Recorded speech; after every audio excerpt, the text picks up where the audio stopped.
अपंचीकृत पंचमहाभूत. आकाश.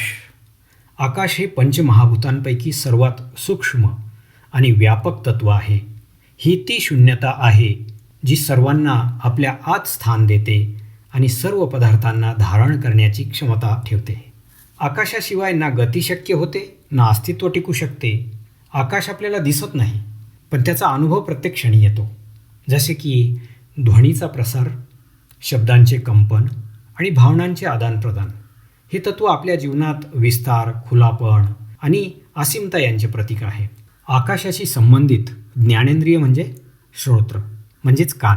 श्रोत्र अर्थात कान आकाशाच्या सत्वगुणाचे प्रतीक आहे, कारण ते आपल्याला ऐकण्याची आणि ध्वनी ग्रहण करण्याची क्षमता देतात. ऐकणे हे केवळ बाह्य ध्वनीपर्यंत मर्यादित नाही, तर त्याच्या माध्यमातून आपण ज्ञान, भावना आणि अनुभवही ग्रहण करत असतो. आकाशाचा रजोगुण वाणी किंवा वाक या रूपाने प्रकट होतो. वाणी ही ती शक्ती आहे जिच्याद्वारे आपण आपले विचार, भावना आणि ज्ञान ध्वनीच्या माध्यमातून बाहेर व्यक्त करतो. ही कर्मेंद्रिय आहेत, कारण वाणीच्या माध्यमातून कार्याचा संचार होतो, संदेश पोहोचतात, संवाद घडतो आणि संबंध निर्माण होतात. आकाशाच्या तमोगुणातून उत्पन्न होतो शब्द म्हणजेच ध्वनी. हाच ध्वनी श्रोत्राद्वारे ऐकला जातो आणि वाक म्हणजे वाणीद्वारे व्यक्त केला जातो. शब्द हा तो अदृश्य पूल आहे जो एका चेतनेतून दुसऱ्या चेतनेपर्यंत विचार आणि भावना पोहोचवतो. अशा प्रकारे आकाश हे केवळ शून्यता नसून एक सजीव माध्यम आहे, जिथे ऐकणे आणि बोलणे, ग्रहण करणे आणि व्यक्त करणे या दोहोंचा समन्वय घडतो. वायू. वायुतत्व हे ब्रह्मांडातील एक अदृश्य परंतु सजीव तत्व आहे, जे प्रत्येक क्षणी आपल्याला स्पर्श करते, आपल्या सभोवती प्रवाहित असते आणि जीवनाला गती देते. याला आपण हवा किंवा पवन असेही म्हणतो. वायूशिवाय जीवनाची कल्पना करणे अशक्य आहे, कारण ती फक्त श्वासांच्या रूपाने प्राण चालवते असे नाही, तर आपल्या अनुभवांना, संवेदनांना आणि प्रतिक्रियांनाही प्रभावित करते. त्वचा अर्थात त्वक ही वायूच्या सत्वगुणाचे प्रतीक आहे. ती आपल्या शरीराचा भाग आहे, जो सर्वप्रथम जगाला स्पर्शतो आणि अनुभवतो. मंद वाऱ्यांचा स्पर्श आपल्याला शांतता देतो, थंडगार झुळूक मनाला सुखावते आणि जोराचा झोत आपल्याला सतर्क करतो. अशा प्रकारे त्वचा आपल्याला स्पर्शाचा थेट अनुभव देते आणि ही ज्ञानेंद्रिय म्हणून कार्य करते.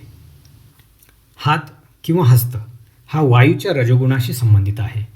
हात हे फक्त पकडण्यासाठी किंवा सोडण्यासाठी नसतात, तर प्रतिसाद देण्यासाठी, संरक्षणासाठी तसेच इतरांप्रती स्नेह आणि सहकार्य व्यक्त करण्यासाठीही असतात.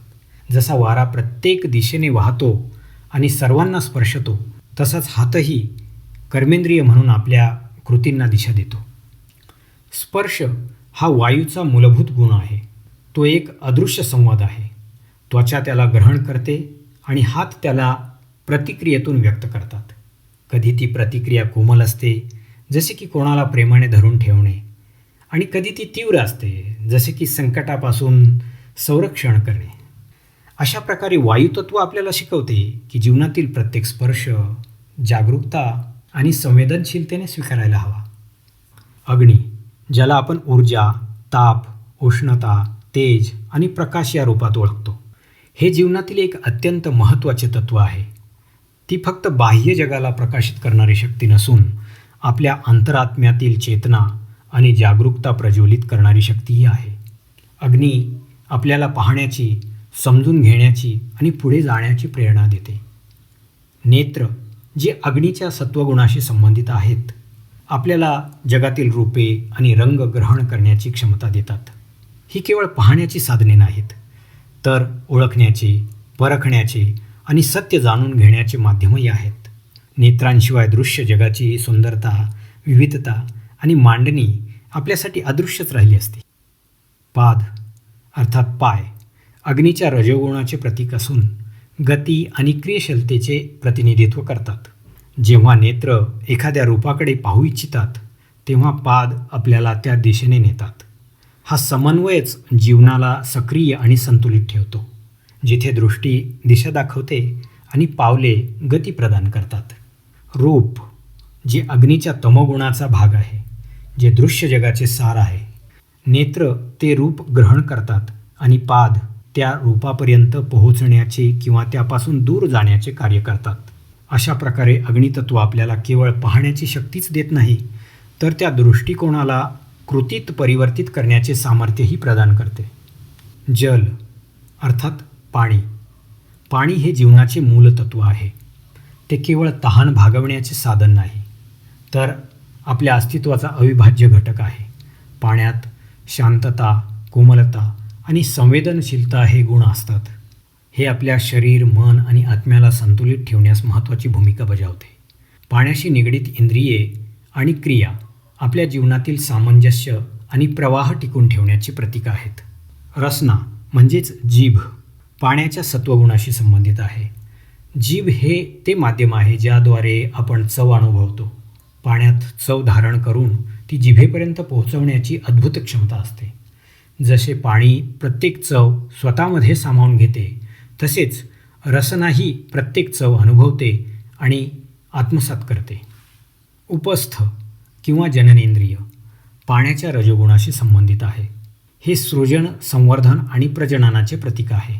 जसे पाणी जीवनाला पोषण देऊन पुढे नेते, त्याचप्रमाणे हे अंग सृजन आणि जीवनप्रवाह टिकवण्यात महत्त्वपूर्ण भूमिका पार पाडते. रस हा पाण्याच्या तमोगुणाचे स्वरूप आहे. तो जीवनाचा सार आहे, जो जिभेद्वारे ग्रहण केला जातो आणि शरीर पुढील प्रक्रियांसाठी त्याचा संचार करते. रसाचे योग्य संतुलन आपल्या जीवनात आनंद, तृप्ती आणि प्रसन्नता आणते. पृथ्वी म्हणजे माती, जमीन, धरती, क्षेती हा घटक आपल्या जीवनाचा सर्वात स्थिर आणि ठोस असा आधार आहे. प्रत्येक ती गोष्ट जी आपल्याला स्थैर्य देत असते, ती काही ना काही प्रकारे पृथ्वी तत्वाशी निगडीत असते. आपल्या शरीरातही हे तत्त्व खोलवर कार्यरत असून ते आपल्याला संतुलन व स्थैर्य प्रदान करते. पृथ्वीच्या सत्वगुणाशी संबंधित इंद्रिय म्हणजे घ्राण अर्थात नाक. घ्राण आपली सुगंध जाणण्याची क्षमता नियंत्रित करते. आपण जेव्हा एखाद्या फुलाचा सुगंध अनुभवतो किंवा वातावरणातील एखादी सुगंधी व दुर्गंधी ओळखतो, ते नाकामुळे शक्य होते. ही इंद्रिय आपल्याला वातावरणाशी जोडते आणि चेतनेला सूक्ष्म पातळीवर जागृत ठेवते. पृथ्वीच्या रजोगुणाशी निगडीत अंग म्हणजे पायू किंवा गुदद्वार. हे त्याग व उत्सर्जनाचे साधन आहे. ज्या प्रकारे पृथ्वीवर मलमूत्र वा अपशिष्ट टाकून वातावरण शुद्ध केले जाते, त्याप्रमाणे शरीरात पायू ही प्रक्रिया पार पाडत असतो. पृथ्वीचा तमोगुण गंधाच्या रूपात प्रकट होत असतो. गंध म्हणजे जे घ्राणेंद्रिय ग्रहण करते आणि पायू त्याग करतो. हे चक्र आपल्याला स्मरण करून देते की जीवनात घेणे आणि सोडणे या दोन्हींचे संतुलन, समतोल अतिशय आवश्यक आहे. आपण फक्त ग्रहणच करत नाही, तर योग्य वेळ आल्यावर त्यागही करतो. ज्ञानेंद्रिय पंचक ज्ञान ग्रहण करण्याची शक्ती असलेले 5 इंद्रिय यांचा समूह यास ज्ञानेंद्रिय पंचक असे म्हणतात. म्हणजेच श्रोत्र, त्वचा, नेत्र, जिव्हा आणि घ्राण. कर्मेंद्रिय पंचक विविध कार्य करण्याची शक्ती असलेले 5 इंद्रिय यांचा जो समूह यास कर्मेंद्रिय पंचक म्हणतात. म्हणजेच वाचा, पाणी, पाद, शिश्न आणि गुद. विषय पंचक पंचमहाभूतांच्या तमोगुणापासून अनुक्रमे शब्द, स्पर्श, रूप, रस आणि गंध हे पंचविषय निर्माण झाले आहेत. त्यास विषय पंचक असे म्हणतात. म्हणजेच शब्द, स्पर्श, रूप, रस आणि गंध. अंतकरण पंचक अंतकरण हे एकच असून विविध वृत्तीनुसार त्यास मन, बुद्धी, चित्त, अहंकार अशी नावे दिलेली आहेत. त्यासच अंतकरण पंचक असे म्हणतात. सर्व पंचमहाभूतांच्या मिलित सात्विक भागांपासून अंतकरण पंचक झालेले आहे. प्राणपंचक व्यान, समान, उदान, प्राण, अपान हे वायूचे वाहक आहेत, म्हणून यास प्राणपंचक असे म्हणतात. अर्थात व्यान, समान, उदान, प्राण, अपान. रजोगुणापासून ज्या प्रकारच्या क्रिया घडतात तशाच प्रकारच्या क्रिया प्राणपंचकाकडून घडतात. म्हणून ते सर्व पंचमहाभूतांच्या मिलित राजस भागांपासून झालेले आहेत.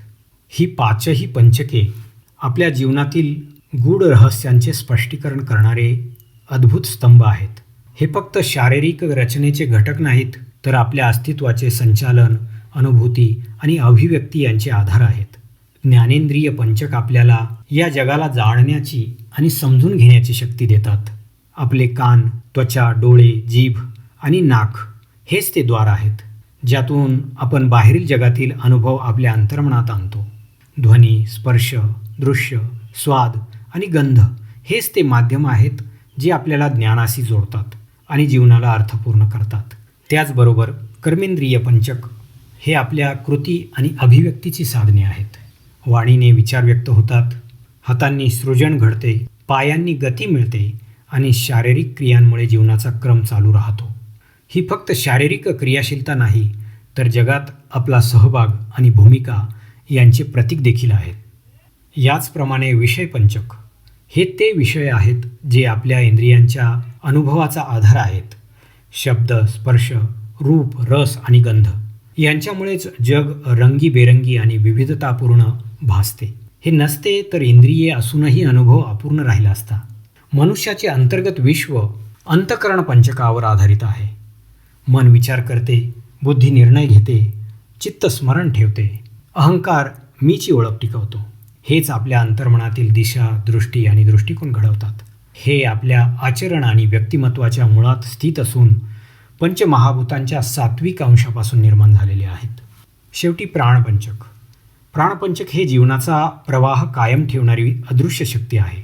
व्यान, समान, उदान, प्राण आणि अपान हे 5 वायू फक्त शारीरिक प्रक्रियांना नियंत्रित करत नाहीत, तर आपल्या उत्साह, संचार, क्रियाशीलतेचे वाहक देखील आहेत. हे रजोगुणाच्या प्रभावाने सक्रिय राहतात आणि जीवनाची सातत्यता सुनिश्चित करतात.